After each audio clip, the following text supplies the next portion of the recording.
Bonjour, je vais vous expliquer les guerres napoléoniennes.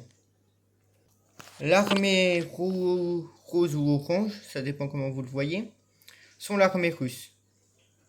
L'armée verte est Autriche, Hongrie et l'Allemagne. L'armée bleue est l'armée napoléonienne. L'armée noire est l'armée anglaise. Jaune, c'est États-Unis. Et bah après, je vous ai déjà dit. Napoléon prend le pouvoir en... Attendez, je vais essayer de me souvenir quand il reprend le pouvoir, Napoléon. Napoléon prend le pouvoir en Europe en 1989.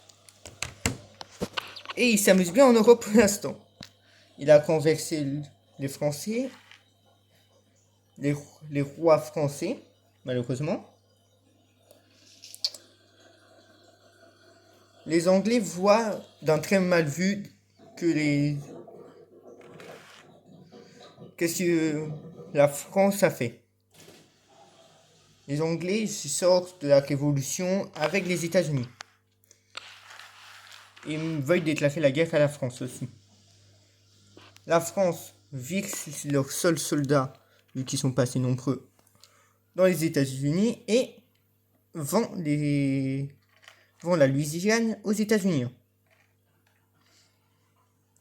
Après, les Russes se sentant menacés aussi par les Anglais, vend l'Alaska aux Russes, aux États-Unis. En faisant ça, les Anglais, pas du tout contents, décident avec le Portugal de faire une alliance contre la France. La France, au même moment, décide de faire une alliance avec la Russie.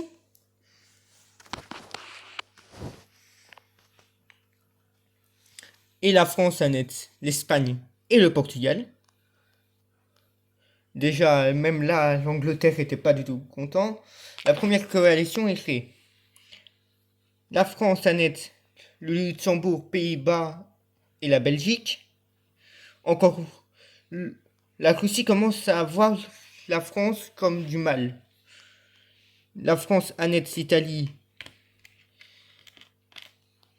La troisième coalition est créée avec les Russes toujours dans la coalition.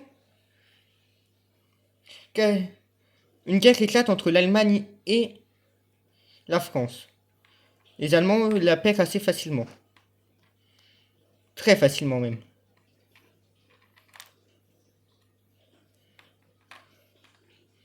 La France prend le contrôle de l'Allemagne totalement. Les Allemands perdent leur territoire. Les Russes sont encore plus méfiants que de la France. L'Autriche prépare ses armées. Déjà, quatrième coalition. La Pologne et la France recrée la Pologne, vu qu'elle était partagée entre l'Allemagne, l'Autriche et la Russie. La Russie voit vraiment du mal contre la France et s'enlève de l'alliance. Les États-Unis ne vont plus agir. Ils sont toujours alliés avec la France, mais ils ne vont plus rien faire. Les Anglais attaquent la France et la France attaque les Anglais, mais sans réelles conséquences. Ils s'attaquent, mais ils peuvent rien faire. Les Russes, au même moment, commencent à avoir des messages d'alerte avec l'Autriche-Hongrie. La France a déclaré la guerre à l'Autriche et à la Hongrie.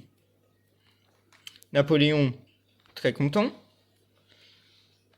L'Autriche-Hongrie a perdu 60% de son armée. La Russie s'enlève de la coalition, cinquième coalition, et la dernière.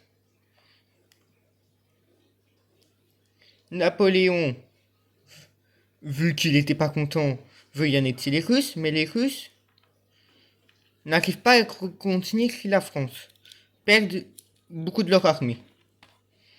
Napoléon, très content, arrive jusqu'à Moscou.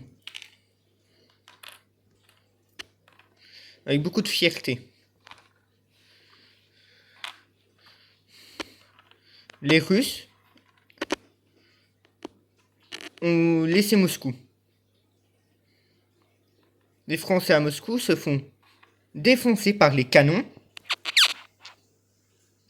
se replient.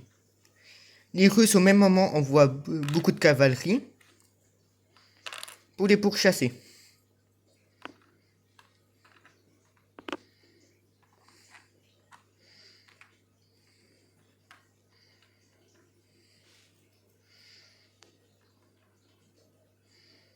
La France se replie jusqu'en Allemagne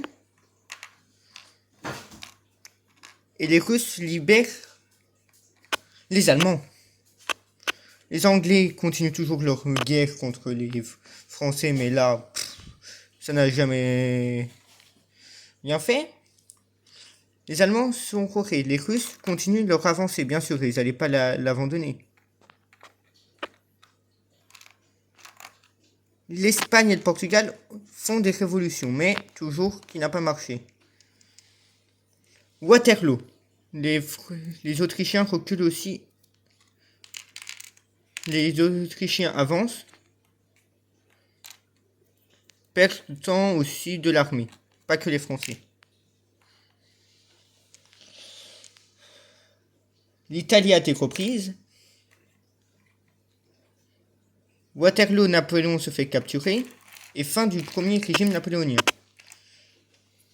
Napoléon revient au pouvoir et n'a pas duré pas très longtemps. Il s'est fait démonter et l'ont envoyé à Sainte-Hélène.